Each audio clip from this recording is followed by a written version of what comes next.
அருள்ஞான ஒளி சேனலுக்கு உங்களை அன்புடன் வரவேற்கிறேன். கௌதமர் அகலிகையை எப்படி திருமணம் செய்தார்ன்றதை பற்றி தான் நம்ம பார்க்க போகிறோம். முன்னொரு காலத்தில் வானவர்கள் திருப்பார்கடலை கடைந்தார்கள். அப்போது அமிர்தம் தோன்றியது. அதோடு பல பொருட்களும் தோன்றின. அகலிகையும் அதில் தோன்றியவளே. அவளை கண்டதுமே கௌதமரும் இந்திரனும் காதலித்தார்கள். இவர்களுடைய எண்ணத்தை தெரிந்து கொண்ட நான்முகன், முன்புறம் போல பின்புறமும் முகமுள்ள ஒரு பசுவை எவன் ஒருவன் மும்முறை வலம் செய்து வருவானோ அவனே இவளுக்கு கணவனாவான் என்று ஆணையிட்டார். இதை கேட்ட இந்திரன் மிகவும் சந்தோஷப்பட்டான். இது எனக்கு மிகவும் எளிதான காரியம்.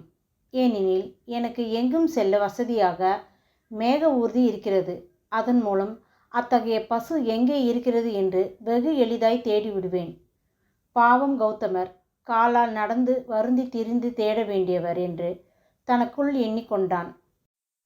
கௌதமர் நான்முகனுடைய பேச்சை கேட்டதும், இதுவரை கேட்டறியாத தன்மையோடு கூடிய பசுவை நான் எங்கு தேடுவது? இது என்னால் இயலாத காரியம். இறைவன் திருவருள் செய்தாலென்று இயலாது. ஆதலால் நான் வீணாக அப்பேற்பட்ட பசுவை தேடுவதை விட்டு இறைவனிடம் என் குறை தீர்க்க நோம்பிருப்பேன் என்று கூறியபடியே ஒரு காட்டிற்குள் சென்று தியானம் செய்து கொண்டிருந்தார். அவர் இறைவனை வழிபட்டு கொண்டிருந்த சமயத்தில் வானத்தில் நெடுந்தூரத்திலே ஓர் ஒளி வீச கண்டார். கண்டதும் அந்த ஒளி எங்கே வருகிறது என்று அவர் சிந்திப்பதற்குள் அதிலே சிவந்த மேனியும் சடைமுடியும் தோன்ற கண்டார். இப்படி பார்த்ததும் சிவபெருமானே பேரொள் காட்ட வந்தார் என்று நினைத்து நிலத்தில் விழுந்து பணிந்தார். ஆனால் அவர் வணங்கிய வேளையிலே அங்கு நாரத முனிவர் வந்து அவரை வாரி எடுத்து தழுவினார். எனது நண்பனே, உனது கவலையை நான் அறிவேன். நீ சொல்லி தெரிய வேண்டியதில்லை. காரணம், நாம் இருவரும் ஒத்த கருத்தும் ஒத்த நட்பும் உடையவர்கள். அத்தகைய நிலையிலே உன்னுடைய கவலையை உணர்ந்து இப்பொழுதே அதை நீக்கும் பொருட்டு நான் உன்னிடம் வந்தேன்.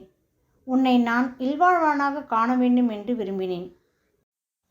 உடனே கௌதமர், நாரதரே, இந்நில உலகத்திலே 2 முகமுடைய கன்றை பார்த்திருக்கிறேனே அல்லாது முன்னும் பின்னும் முகமுடைய பசுவை பார்த்ததில்லையே என்று சொன்னார். அப்போது நாரதர் அங்கே சூளுற்ற பசுவை காட்டி, அதில் முன்னும் பின்னும் முகம் இருக்கிறதே என்றார். கௌதமரோ பார்த்துவிட்டு இல்லை என்றார். அச்சமயம் அந்த பசு ஈன்று கொண்டிருந்ததால் பின்புறத்தில் கன்றின் முகம் வெளிப்பட்டது. ஆகையினால் முன்புறம் போலவே பின்புறமும் முகமுடையதாக தோன்றிய அப்பசுவை மும்முறை வலம் வந்து அகலிகையை அடைந்துவிட்டோம் என்று மகிழ்ந்தார் கௌதமர். இருவரும் நான்முகனிடம் விரைந்து நிகழ்ந்தவற்றை கூறினார்கள். நான்முகனின் ஆணையை கௌதமர் முடித்ததை அறிந்து மகிழ்ச்சியடைந்து அந்த நாளே நல்ல நாளாக இருக்க அகலிகையை கௌதமருக்கு திருமணம் முடித்து கொடுத்தார் நான்முகன். மேக ஊர்தியில் சென்று கொண்டிருந்த இந்திரன் விவரம் அறிந்து மனம் நொந்து போனார். நன்றி.